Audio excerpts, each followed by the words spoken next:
Welcome into A to Z Sports Prime Time on this Monday night. We are going to try and make sure that you get all the time that you need. Well, I don't know how much you want to watch Dolphins and Jets, but we do have a double header on Monday Night Football tonight, and it is worth talking about because we didn't get a chance to do prime time last night, given that I was in the air on the way back from Houston.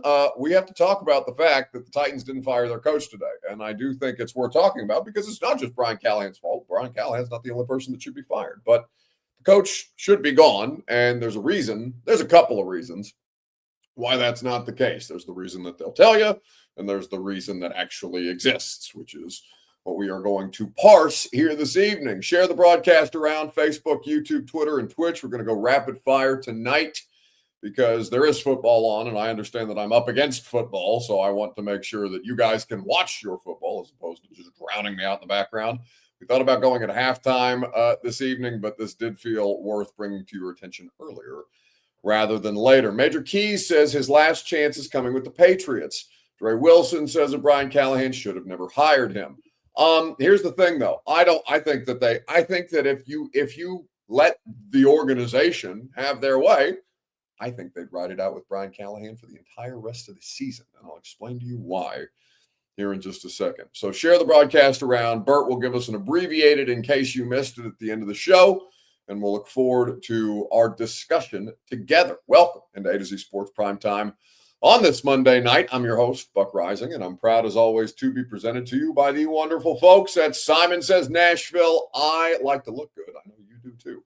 And Simon Says Nashville will put you in position to succeed with all of their great offerings. They had a really cool pop-up this past weekend on Friday. I was out of town in Houston. Otherwise, I would have been there with the Not Really a Pipe Dream clothing line. They've got all manner of cool things. Hell, you see Tavondre Sweat and Jeffrey Simmons wearing the Not Really a Pipe Dream line. I think there's an abbreviation for it, but I'm not smart enough to do that in my head in real time. Either way, SimonSaysNashville.com for more details. Two Rivers Ford, the South's most trusted Ford dealer. Football lets you down. Two Rivers doesn't.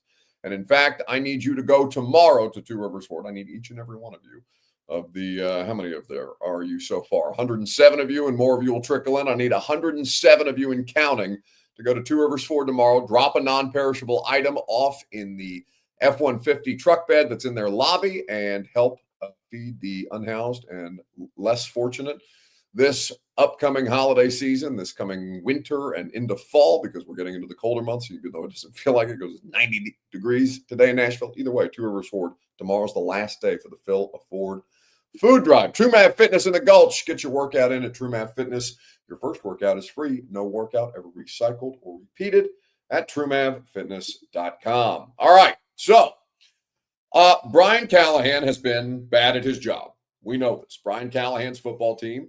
I was in Houston yesterday. Again, we didn't do prime time because I flew back between, I think my flight took off at like 6:35. Obviously, we do prime time around 7. And I didn't land until 8:30. So it didn't really make sense to do prime time because there was going to be enough reaction as a result. So we didn't talk about it last night, but last night was shitty. Yesterday afternoon was shitty. Brian Callahan was shitty after the loss, and he had a much different tone today for understandable reasons. It's very difficult to do, but here's the problem with the entire Brian Callahan situation. Yes, he should be fired. Yes, he deserves to be fired. Does that make him a bad person? No. Does it make him a bad football coach? I don't think so. Ultimately, it turns out they changed play callers, and it got worse. They got shut out. There were no penalties. Well, there were 4 penalties, which is a season low. There were only 2 sacks, which is a season low. So it's not the sacks and the penalties that killed them the way that they usually get killed. They just got their asses kicked by a really, really bad Houston team. And so with all that to say, these Hail Mary attempts at saving their jobs aren't working. And they have been ineffective. Now, could they always turn the tide around? We're not even in the month of October. Sure, but they're 0-4, and I don't think anybody anticipates this team winning, 6, even 5 games at this point. Feels like a stretch. Hell, we're going to Arizona this weekend, Vegas the next, and then home for Mike Vrabel and the New England Patriots, who just put up 42 on a Panthers team that shut out the Falcons the previous week, 30-0. It's not like they're bad or as bad at this point. Again, all of these teams have looked like a professional NFL franchise at some point in the first month of the season, except these guys. So Brian Callahan should be fired, but it's not all his fault. It's Amy Adams Strunk's fault. It's the person who is responsible for this organization, which is her. And it's not just her, because the thing that I wrote last night, for those of you that read it, A to Z Sports Nashville, is that, she doesn't meddle. To her credit, she really doesn't. And she, from my understanding, she makes rash decisions from time to time. But for the most part, she's delegated to Bert Nihil, the team president, and Chad Brinker, the president of football operations, to run her franchise and certainly to speak on her behalf.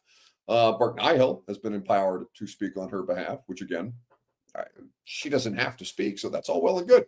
So she doesn't tweet like Jim Irsay used to. She doesn't give press conferences and meddle or run things like Jerry Jones does to the Cowboys' detriment.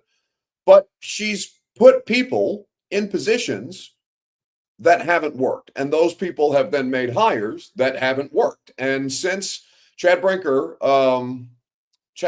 has been on the staff since 2023, was hired under Rand Carthon, then promoted over Rand Carthon, then ultimately Rand Carthon's out, Chad Brinker's still there. And then there's Bert Nihil, who replaced the legend that is Steve Underwood, who does not get near enough credit for the Titan success, in the way that I think a lot of people look at Amy Adams Strunk and say, oh, she did that with the team mom phase when the team was winning. I think Steve Underwood did a really good job helping contain a situation for a franchise that probably doesn't make great decisions without it. So now it's Bert Nihil and Chad Brinker. And everybody in a position of power for the Tennessee Titans is to blame for this. Brian Callahan, Chad Brinker, Bert Nihil, Amy Adams Strunk, on down the line. All of them. Joseph Grateful says it's no way she doesn't fire him tomorrow. No, but here's why, Joseph. I'm going to tell you why they're not going to fire him. I'm going to tell you exactly why they're not going to fire him. I'm going to tell you why they don't want to fire him. And it's not having anything to do, really, with how good of a football coach he is or how much he might still help Cam Ward, if that's still a thing. I'm going to tell you exactly why right after I remind you that the Primetime program is made possible by the wonderful people at Two Rivers Ford, the South's most trusted Ford dealer. I told you, Phil Ford Food Drive ends tomorrow, but you have all day tomorrow to do your grocery shopping, to get some non-perishable items, to drop them off at 76 Belinda Parkway in Mount Juliet, to give back to the less fortunate, those in need. As we get towards the holiday season, non-perishable food items, so that's cereal, that's canned soups, canned veggies and fruit, things that can sit on a shelf for a period of time without going bad and then be served at a later date. Two Rivers Ford is collecting those items to distribute to Second Harvest Food Bank and the Mount Juliet Help Center. So help them, help the community. And we really appreciate it. Every one of you that has already donated. And if you have time or, the ability financially to do so tomorrow and pick up some extra items, if you're out doing your grocery shopping on a Tuesday, Two Rivers Ford is where you drop those things off for the Phil Ford Food Drive. Well done by all of you who have already donated. Wild Bill says, evening, Buck. We asked. Yes, but why are you asked? Whose fault is it that you are asked? What a funny YouTube picture, by the way. Look at those dogs. Pull them dogs back up there. That man wanted you to. I don't know where it is. Hell, I'm upset you took it away. Yeah, look at those. I wish I could blow that. God dang, boy. You put them on the internet. Woof, wow. For free. You put them on the internet. I bet when he stands up on rocking chairs, they got those little braided parts on the. Mm-hmm. I bet when he sits in rocking chairs and stands up, the back of he sounds like Tom the cat off Tom and Jerry when he got hit in the tail. Yow! Whenever he stands up. You're so stupid. So anyway, I think that this is a ridiculous situation for the Tennessee Titans, because they have Amy Adams Strunk wanted a more controllable situation. And also the people that she empowered, Chad Brinker and Bert Nihil, wanted a more controllable situation. The more controllable situation than Mike Vrabel, who wanted more control over the football thing because Mike Vrabel was tired of getting banged by bad drafts. And listen, I don't know that Mike's going to be good at the personnel thing. He's got Ryan Cowden to help him in New England. Amy Adams Strunk wouldn't let him hire Ryan Cowden because she wanted Rand Carthon and Bert Nihil wanted Rand Carthon. And okay, whatever, Rand Carthon.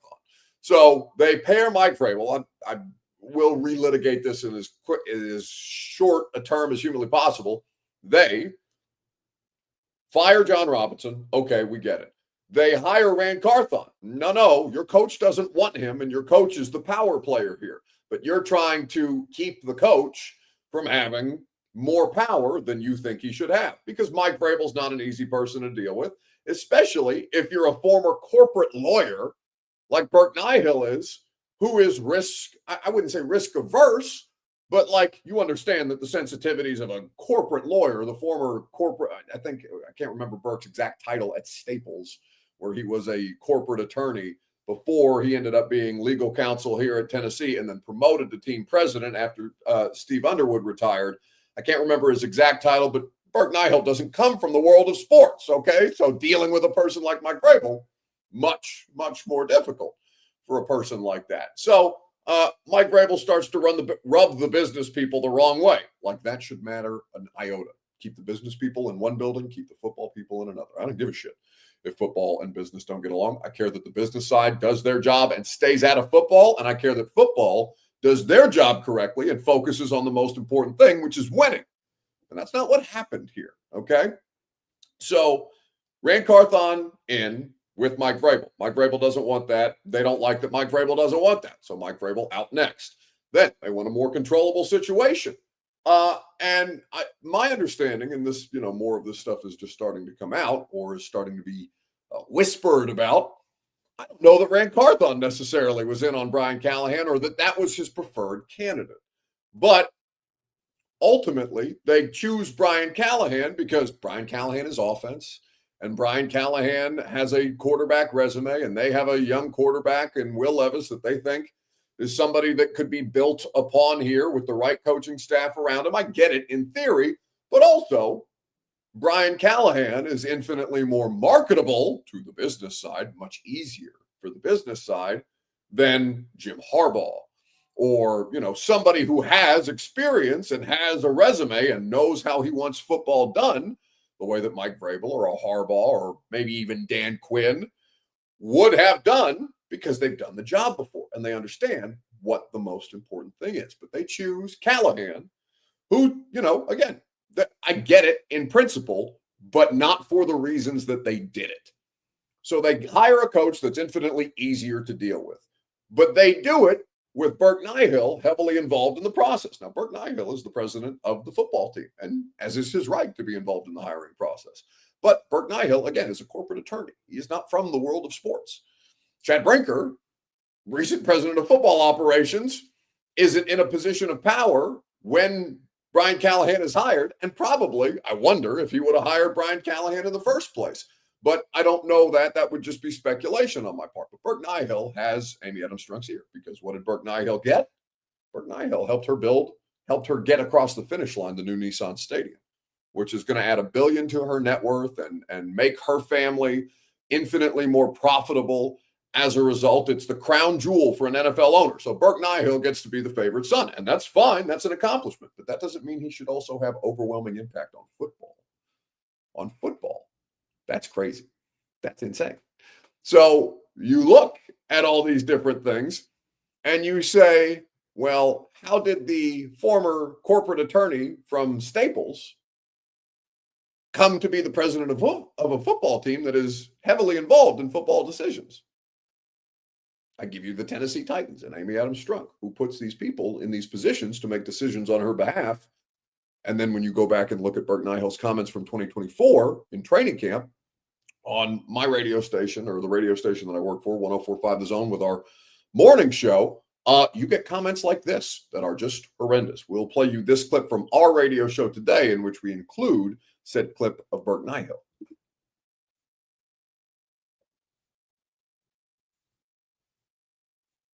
Chad Brinker is football, Burke Nihill is business. And neither of those individuals has covered themselves in glory based on how this has gone as well. And again, we have 3 hours to expand upon these things, but I do think it is also important to hear from somebody who was pivotal in the process to hiring Brian Callahan, and that is the aforementioned business president Nihil. Since Brian got here, we thought that we got this right. We crushed it. Brian Callahan is the real deal. He sets a tone as a leader. He's as smart as they come. He is, low ego, high impact. And so I think the future is bright. I think the present's bright too, but I think the future is especially bright given this aligned approach to the football organization with a head coach like Brian Callahan. That's enough of that. That's worse than I remember. Oh, my God. My favorite part of that clip was Kirby laughing in the background. I was about to say, I was just trying to listen to hear what Kirby was talking about. Oh, no. We crushed it. It's crazy. 3-18. This is the thing, though. Like, it's hard for me to just pin all this on Brian Callahan. He's going to be the next fall guy. He's going to be the next head, professional head that rolls here. But there are bad decisions being made all over the place. All over the place. Yeah, it's really bad. It's really bad.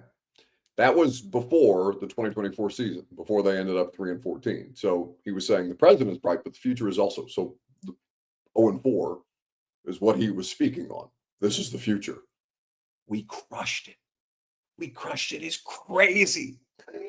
I mean, guys, low ego, high impact. And honestly, Ross, who helps out on primetime sometimes, and he edited the video for social media. Ross does those for me, and I appreciate him for it. He clipped the Burke Nihil, the full Burke Nihil thing that we played on the radio show today. The full quote is even more damning because he's talking about how great the vibes are in the building. Because he's talking about Mike Vrabel, right? Like it's a not so veiled shot at Mike Vrabel because Burke Nihil and business people felt bad vibes from Mike Vrabel. And I'm not saying that Mike Vrabel is a perfect coach. I'm not saying that if you try and big dick your boss, excuse me, I shouldn't use that language, but if you try and, one up your boss or tell your boss, no, I know more than you, give me more control of your team. I get why people get fired in those situations, but whatever. Like his point was, I'm a football guy. I know football. Please let me have more control over football and you all worry about the rest of it. That's what really is there at the end of the day. So they didn't want a situation with a coach who could command more control. And they bring in Brian Callahan, who is infinitely more controllable. And here's the dirty truth of it all. Why I think this man is going to make it to, I think they'll let him go as long as they can for one reason. And it's not a good football reason. I'll explain that to you here in just a second, right after I remind you that the Primetime program is made possible by Simon Says Nashville, where you need to go if you want to dress better. SimonSaysNashville.com. They have all manner of great items from all manner of different brands that you won't find in any other store in Nashville. You can't find online. SimonSaysNashville.com is where you can find them. You go to their spot in Wedgwood, Houston. It's a really cool experience. I love going in there. Hell, I'm going shopping tomorrow, and I'm looking forward to it at Simon Says with my free time in the afternoon. We're going to do, what are we doing tomorrow? Oh, I've got dinner, and then I'm going to go to Simon Says Nashville. No, I'm going to go to Simon Says Nashville and then do dinner. But point being, SimonSaysNashville.com, so many cool items for you to start looking better, feeling better as a result. SimonSaysNashville.com, like I mentioned. Okay. So I'm going to play that clip for you again. I wish there wasn't so much me around it, but I put Bert on a fast track tonight, and so he pulled what he could. This clip is worth playing again, though. Is there a way, Bert, that we can start it just from Nihil or just from like the setup for Nihil for me so that we don't have to have so much me in it? Because I want you to hear this again, okay? And that is the aforementioned business president, Burke Nihil. Since Brian got here, we thought that we got this right. We crushed it. Brian Callahan is the real deal. He sets a tone as a leader. He's as smart as they come. He is, low ego, high impact. And so I think the future is bright. I think the present's bright too, but I think the future is especially bright given this aligned approach to the football organization with a head coach like Brian Callahan. That's enough of that. Correct. That's enough of that. So, low ego, high impact. All right, Mike Vrabel. Vibes are better in the building. All right, Mike Vrabel. All the buzzwords, right? Here's why Brian Callahan, I think, will make it to the end of the season. Cam One says Buck is trolling us with this shit. Brother, that's who runs your football team. I'm not trolling you with shit. If anything, I'm trolling them because they have made bad decisions. They are 3-18. You're not 3-18. I'm not 3-18. They are. They've created a competitive franchise. I'm not trolling you with it. I'm pointing it out to you. You need to know this as a fan base. Who's making decisions for your team? Because you can say fire the coach and the coach get fired, but who's still making the decisions? You need to know this because these are the people who have put you in this situation. I'm not trolling you. I'm trolling them. And it's not even a troll. Like, hey, we're listening. We're paying attention. When you speak, it matters. I would shock me if Burke Nihill ever spoke publicly on the football side of things again because of that specific quote. So here's the thing. All right. Why does he why is Brian Callahan still employed today?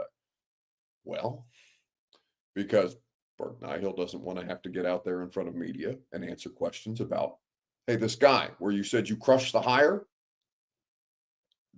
he does currently have the worst winning percentage of any coach in NFL history since the merger. Are you shitting me? This coach that you hired, that you said you crushed, and you sold it because you got a shiny new stadium you got to sell tickets to. You want people excited. You want a coach that's got a bright smile and a nice personality, and he's going to help your quarterback. And he comes from Joe Burrow's offense. He's going to help us score points. We're going to be the new Titans, right? Not so fast. Just because he might look good on a billboard doesn't mean that he can handle all of the responsibilities that this specific job requires. This roster is not as bad as they want to keep selling you on, okay? This roster has players like Jeff Simmons and Amani Hooker, who's somehow forgotten how to play good football. I don't know, coaching?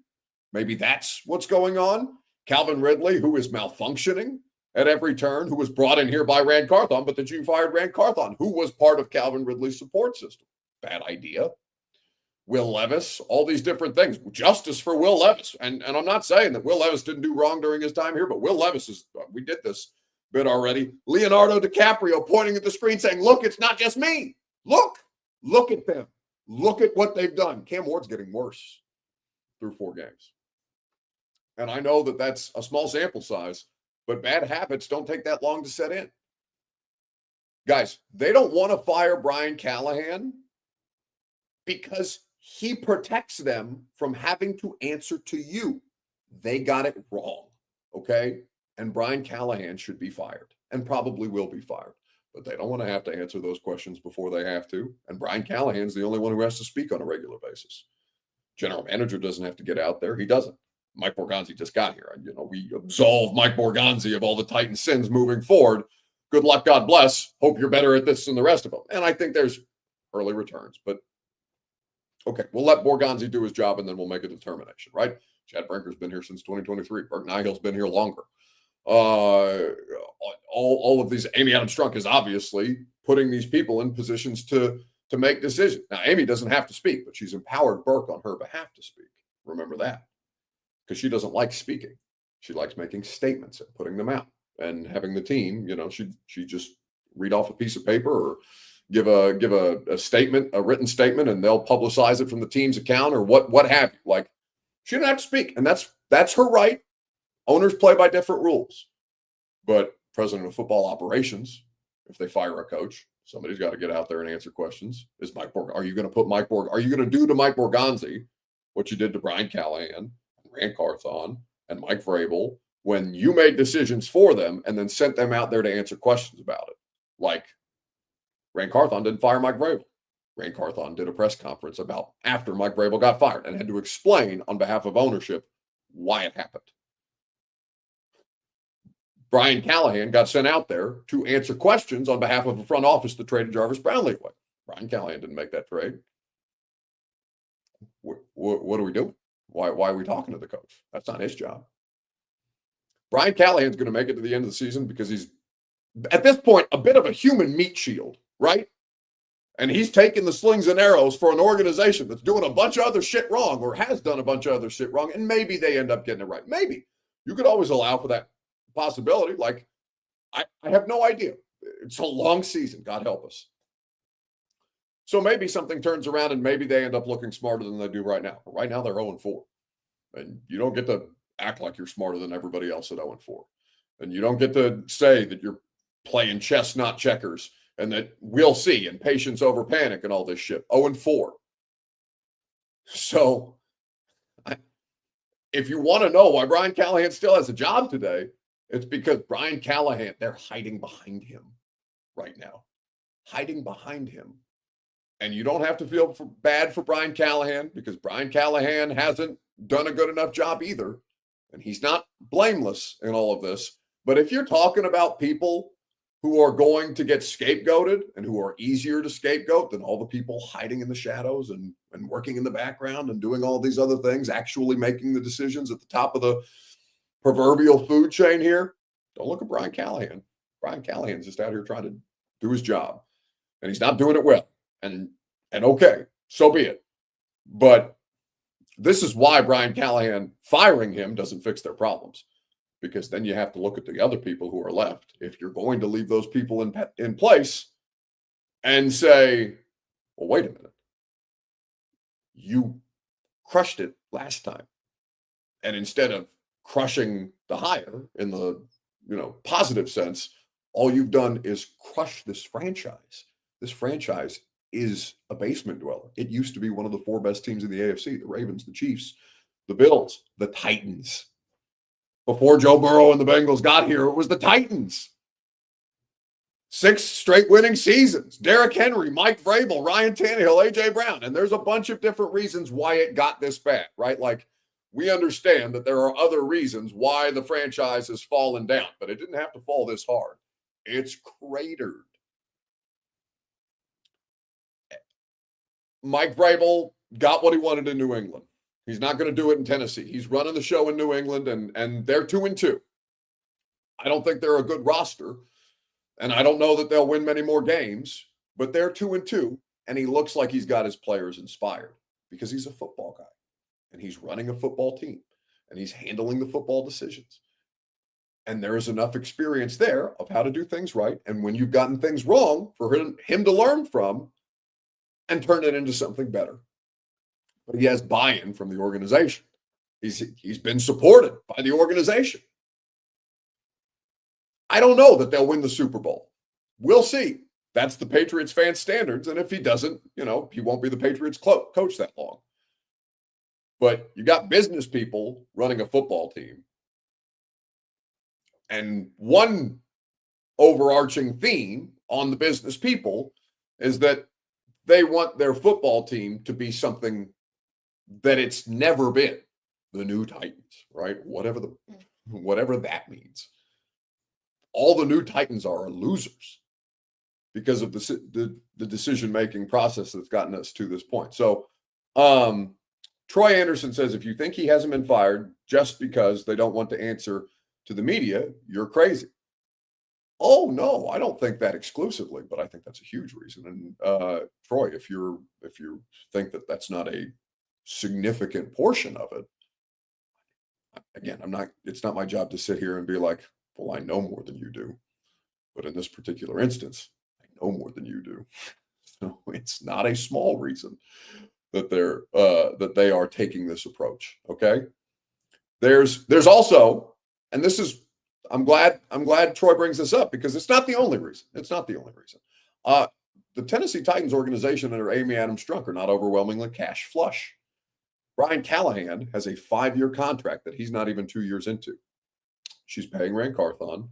I think John Robinson, this may be his last year on the books, but regardless, she's been paying John Robinson, who she fired.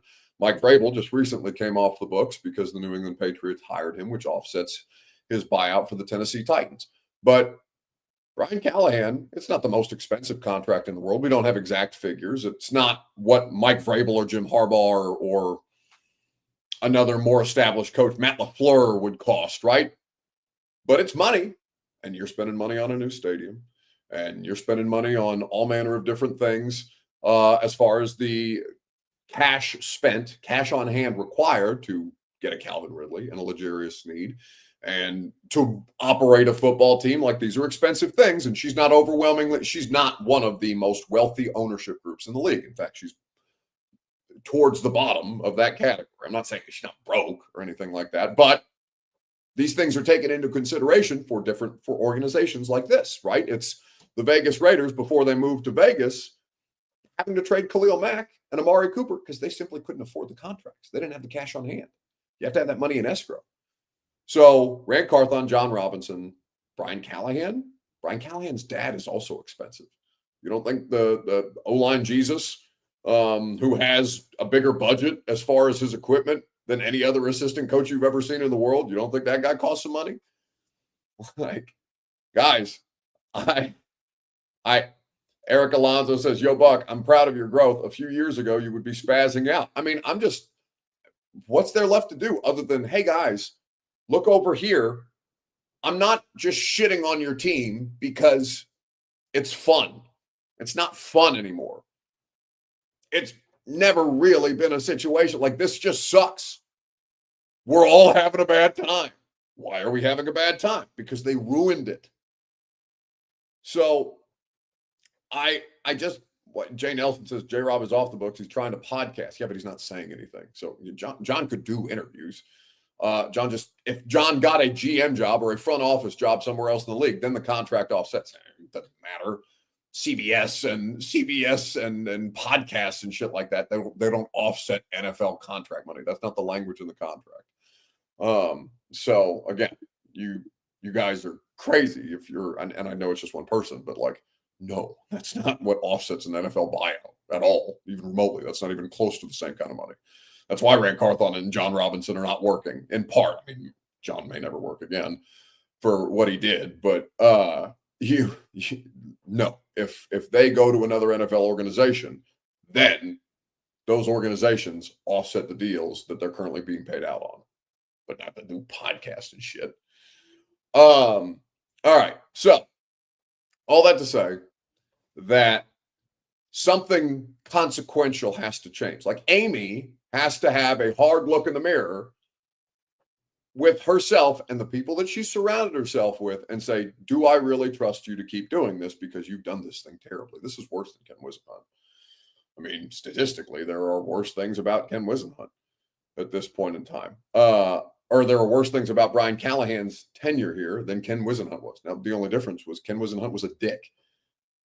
I think that all of the other things that you have in this situation are important for you guys to pay attention to, because firing a coach probably gives you some feel good in real time. But looking at that coach and saying, no, it's all his fault, we fire him, it's fixed. Boys and girls, like, that's just not it. That's just not it at all. There's a reason that an organization has fallen this far.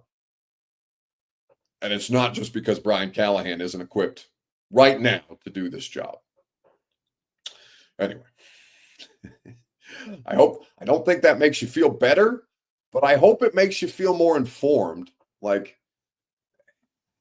and they're not, they're not all bad actors. Like, I think Burton Hill really wants to win. I think Amy Adams Strunk really wants to win. I think Chad Brinker really wants to win. Like, I don't think that they're doing a bad job. It's not like they're actively sabotaging your thing, but they have backed themselves into a bit of a corner, and now there's a lot of people in that organization in survival mode, because when Amy makes a decision on when to cut you out and you're no longer the favorite son, that's how you end up getting bought out. And these jobs, one, they come with a lot of power, they come with a lot of perks, they come with a lot of money, and people like that. And you fight really hard to get in a position like this. So the fact that they're not doing well in the positions that they're in ultimately is Amy's responsibility. But I don't know how you fix it, other than I wish that I had a better fix for her, other than, hey, make better decisions. Make sure you put the right people in place. Don't get sweet talked. That's not the proper grammar. Don't let them sell you on something that they are not either capable or equipped to follow through on. You have to be a bit protective in this situation because she's just like, any corporation, she's responsible to you guys as shareholders. You guys pay money for this thing, and she's failed you in that regard. They have failed you in that regard. It's as much on the side of Titans fans as I've ever been in my career, because just like you're tired of having your time wasted, I'm tired of having my time wasted. And they have done nothing but make this a giant waste of time year after year after year. And it feels like we're getting ready to go through it again. Because Brian Callahan's going to get fired, but if she leaves the rest of them in place, and listen, they could learn from their mistakes here. It's possible. This is experience. Just because you did something wrong once doesn't mean that you're forever bad at it. But accountability is also important. And you can't just be allowed to make mistakes at will without there being some level of repercussions. You need experienced people that have experience in these specific things to help you through this process. And this, if anything, they've shown their ass on a number of fronts, including, Bergnihill. We crushed it. Anyway, Robert, what do you have for in case you missed it tonight? You prepared? Are you ready? You don't look ready. Are you playing video games? I am playing video games. Leave me alone, bastard. What I have for you tonight is, it's not just fans. It's not just players. It's not just coaches. It is just coaches. I screwed up my entire tease there. I don't know if you were watching the Jaguars and 49ers game and saw the interaction between Jaguars head coach Liam Cohen and 49ers defensive coordinator Robert Saleh. I did see the exchange. I did not see the game. Okay, so this is one of my favorite things that has happened this football season, because there are a lot of little interweavings and wovings that you would never know that Saleh hates Liam Cohen's guts, because there is a world where he is the coach of the Jacksonville Jaguars, because Trent Baalke, who is from the San Francisco 49ers organization, got kicked out because they wanted to hire Liam Cohen. Liam Cohen said, I'm not coming to this dumpster fire where this dude does dumbassery every year and gets rewarded for it. I'm not coming over there. So they were like, okay, maybe we should have, maybe the tuxedos are kind of messed up. Maybe we should have fired Trent Baalke. So they end up firing him. They get Liam Cohen.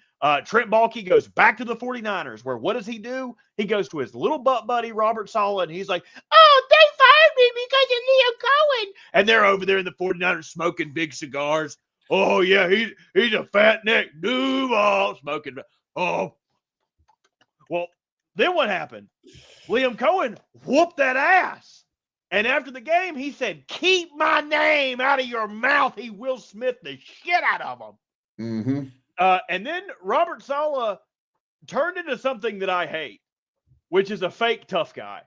And you can find videos with the captions on it. I can't pull it because it's an NFL issue, and they cut right to break as soon as it happened. But it's because they're scared of a language situation, or like an Amon-Ra St. Brown. It's okay. We know it happened. We know it happened. I run this shit. Yeah. Sometimes I just want. I wish I was cool enough just to and somebody buy it. But Robert Saleh was like, "I'll ruin your effing life. You won't, because you're both grown men with like futures and careers, and you're not going to end anybody's life. Like, you're an idiot. If you ever talk like that, shut up. You're not going to do anything." Ari Meirov had a pretty great breakdown of this, more succinct and a lot nicer than I did. So if we go back for a second, these are the stories that I love, because Liam, as we all remember, initially agreed to return to Tampa Bay, and then Jacksonville fired their GM and Trent Baalke, and then they reached back out to Liam Cohen, who ghosted Tampa Bay, eventually took the job in Jacksonville, and he became the head coach there. If Liam was not taking the job in Jacksonville, the likely head coach right now in Jacksonville, with Trent Baalke as the GM, is Robert Saleh. So that is even the funnier connection when it comes to all of this. But again, Robert bringing it up in the first place, I felt like it was a compliment. Maybe he was trying to get into the coaches' heads. Maybe he was trying to tell the Jaguars assistants that, hey, those signals you've been looking for throughout the week, we're going to change it this week. Be ready for that. So maybe it was just all these different types of games. You try to find an edge in any single way. But it was interesting just to see the reaction after the game. No handshake, the entire back and forth. I've not heard what Robert said, but I did hear from somebody who was on the field that there were some F-bombs dropped by him.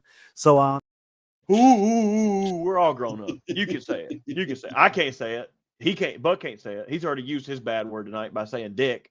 You can't say it. Now, I've used my bad word. I can say, well, I'm not talking about like. You're supposed to say a penis. Throwing it. I'm talking about like somebody being a dick. Yes, I get it. But you used your word. It's an overage. That's an overage, dude. We can't keep paying these fines. He alludes to some sign stealing shit that I'm not even privy to. So apparently there was some, which I don't know how you feel about sign stealing. Was it sign stealing when we decoded Japan's Pearl Harbor? No, it's gamesmanship. We figured that shit out. If I can look and you're holding up a picture of a and I'm like, oh, crocodile means, hey, they about to do a crock of shit play. Come on, everybody come down here. If I can figure that out, that's on me. Don't be mad at me because I figured out your signs. Be mad at you because you gotta have signs. It's like the Texans, for those of you who watch the Titans-Texans game, I assume most of you. It's like the Texans being mad at Jeff Simmons when he got that sack so fast because Jeff figured out the snap count. That's part of the game. Dude, it's a That's part of the game. How many times do you see dudes jump early and get a 5-yard flag? Jeff got a sack and it was probably only 3 yards. Yeah. So, like, you could tell when I get hype, my voice just, hey, there's a novel coming. Hey, how's it going? Hey. I can't help it. I get tickled about something and I just keep going. Who are you talking to? Did you not hear my voice get higher and higher as we're talking about all the dumb shit the Titans have done in the last God knows how long? No, the chat is right, though. You've done a much better job. I feel like I need to take you for some ice cream this weekend or something. You've done a great job. Much better job. Usually you would have been like, bah! Oh, I hate this shit. It's so bad. Bah! Texas was great. The press box was awesome. You'd be talking all kind of. But now you're very succinct and you're like, I don't hate you.